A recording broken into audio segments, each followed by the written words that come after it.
Hello, moi c'est Yannick. J'ai commencé la course à pied il y a 2 ans et lorsque j'ai commencé la course à pied, j'ai suivi des programmations sur Internet pour essayer de progresser le plus rapidement possible.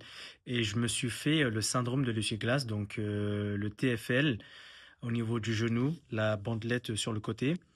Et pendant plus d'un an, j'ai eu du mal à courir plus de 30 minutes parce que la douleur, elle revenait soit au bout de 3 kilomètres, soit au bout de 5 kilomètres. Mais dans tous les cas, elle revenait et ça, c'est le gros problème que j'avais au début de ma préparation au marathon. Ensuite, j'ai commencé à chercher des coachs sportifs sur Internet. Donc, je suis tombé sur plein de sites qui rassemblaient des coachs sportifs, soit qui travaillaient directement pour l'enseigne ou des coachs sportifs qui étaient indépendants.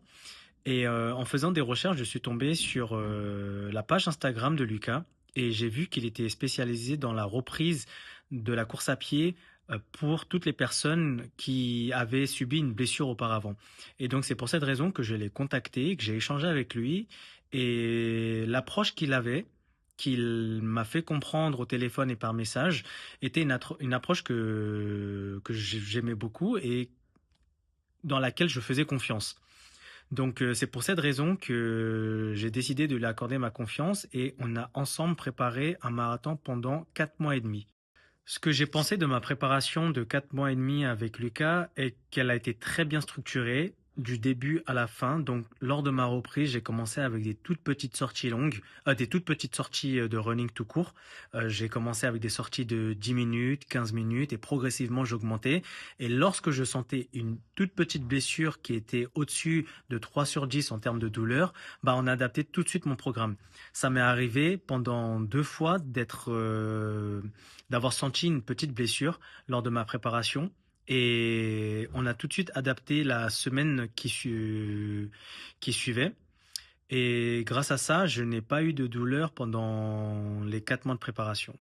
Ce que j'ai particulièrement apprécié, c'est qu'on avait une approche beaucoup basée sur le ressenti et pas uniquement sur des valeurs. Et je pense que ça, c'est très important quand on sort d'une blessure.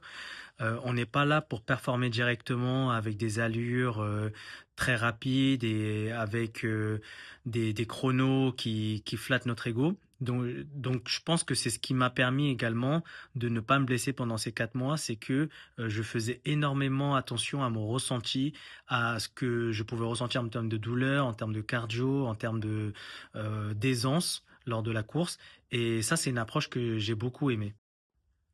Et donc, les résultats que j'ai pu obtenir sont que pendant ces 4 mois, j'ai pu courir de manière non interrompue 5 fois par semaine. Et je pense que ça, c'est une très grande victoire parce que j'ai fait des sorties au tout début de 15-20 minutes et à la fin de ma prépa, j'ai fait une sortie de 27 kilomètres sans avoir de douleur, sans interruption. Bien évidemment, ça demande de la rigueur au niveau de la récupération, de la nutrition. Je pense que en faisant attention à ça, c'est ce qui m'a permis aussi de ne pas me blesser. Mais je pense que l'approche de la structure du programme est aussi très très importante. Donc aujourd'hui, j'ai terminé mon premier marathon, qui est le marathon de Paris, qui était le 12 avril 2026. Je l'ai couru sans avoir de douleur. Comme tout le monde, je pense que je me suis pris le mur du marathon, mais ça, on n'y peut rien. J'ai pas eu de blessure et une semaine après, enfin même 5 jours après le marathon, j'ai pu reprendre la course à pied en faisant tout d'abord 10 minutes et aujourd'hui on a J plus 14 du marathon et j'ai fait des fractionnés. J'ai fait un fractionné de 8 kilomètres. J'ai également fait une sortie longue de 50 minutes et tout ça sans douleur alors que 5 mois auparavant, j'aurais pu faire la même sortie et peut-être pu sentir une blessure au niveau du genou ou une douleur au niveau du genou plutôt. Donc aujourd'hui, Lucas et toute son équipe, je le recommanderais pour toutes les personnes qui aimeraient reprendre la course à pied après avoir subi une blessure quelconque, que ce soit au niveau du genou, de la cheville, une périostite, enfin peu importe. Je pense que Lucas, il a une très bonne approche pour reprendre la course à pied après avoir une blessure. Je pense que l'un des gros atouts qu'il y a, c'est qu'on adapte la programmation selon ce qu'on peut ressentir et selon la manière dont on a couru, le ressenti, nos allures. Moi, par exemple, je suis tombé malade un mois avant le marathon. On a adapté mon programme pour que j'arrive frais le jour J.